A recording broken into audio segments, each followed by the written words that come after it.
Hey, what's going on, team? Happy Friday. I hope you have some wonderful weekend plans ahead of you. But before you leave for the weekend, I got 2 classroom management tips for you this week.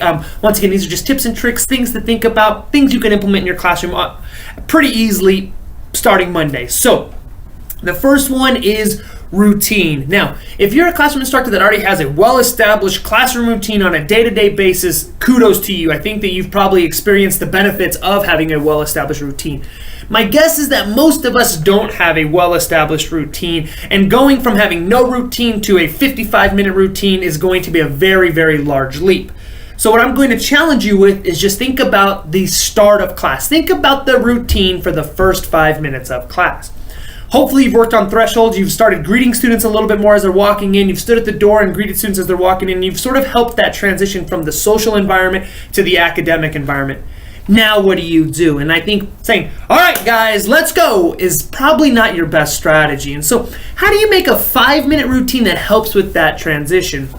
I know some of you do like a warm-up problem or a warm-up activity. I think that that's a wonderful transition. Some of you even just simply start with, here's what we're going to work on today. Here's what the next hour has in store for us with a little classroom schedule. I think that that's great. You could easily implement, hey, what did we talk about yesterday? Are there any questions that we have about the material that we covered yesterday? I've used some creative ones in my time. Let me give you a couple of examples. When I used to teach chemistry, I used to use molecule of the week. So every Monday I did a molecule of the week. I did this both at the high school level and at the college level. We would just put up a molecule that week. I'd talk about a cool molecule and I'd talk about how it would apply to what we would learn that week. Another example is I have this book of about 100 short stories of scientific discoveries. The stories take about 2 to 5 minutes to read. And so one day a week I would just open up the book and I would just start reading some of these short stories. And, it's take 2 to 5 minutes. It'd be kind of science-y related, but it would be a nice transition once again from that social environment to that academic environment. So if you don't have a routine established, focus or think about a routine for that first 5 minutes of class. Second strategy I have for you, or the second maybe conversation I want to have is, what do you do with minimal or minor classroom distractions? I think it really comes down to 2 things. Should you deal with minor distractions, and how do you deal with them? So let's start with the should you. Let's say where you're teaching or you're lecturing or you're doing problems and you see in the back of the room Ray puts his head down. And Ray decides it's time for him to sleep. He's not going to pay attention. I would call that a very minimal classroom distraction, right? It's not like Ray's going to distract the people around him. He's just chosen that he doesn't want to learn for today. As a classroom instructor, you have to deal with this, right? You're like, do I say something to Ray? Ray's put his head down, not really distracting anybody.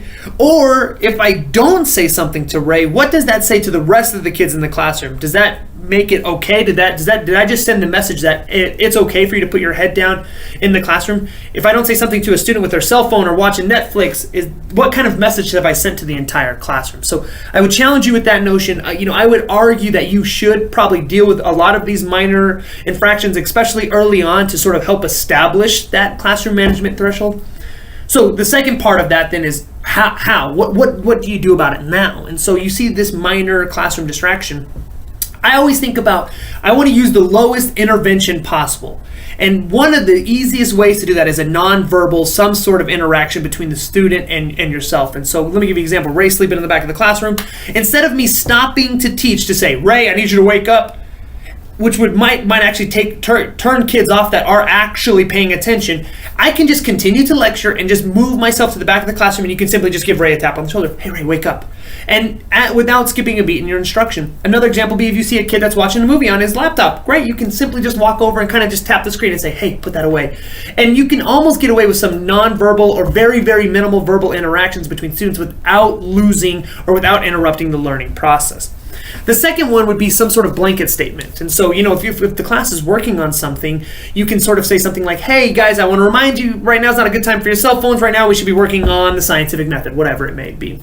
And finally, the third and kind of the larger level is some sort of private meeting. And so sometimes I will do this in the middle of class. If I see kids that are distracting, I will walk over and I will stop and kind of have this one-on-one private meeting and say, hey, listen, Ray, you're really distracting the kids around you. This is not really working for us. It's not creating an environment that's good for people. Can you make sure that you are paying attention, whatever it may be? And so, so I sort of go nonverbal, blanket statements, and private sort of student meetings. Once again, the important thing I think here, though, is not only identifying that misbehaving or minor infraction, but also addressing it so that way you don't send the message to the rest of your students that behavior is okay. So hopefully that you found that helpful. Two kind of tips for you this week. Have a happy Friday and a wonderful weekend. Cheers.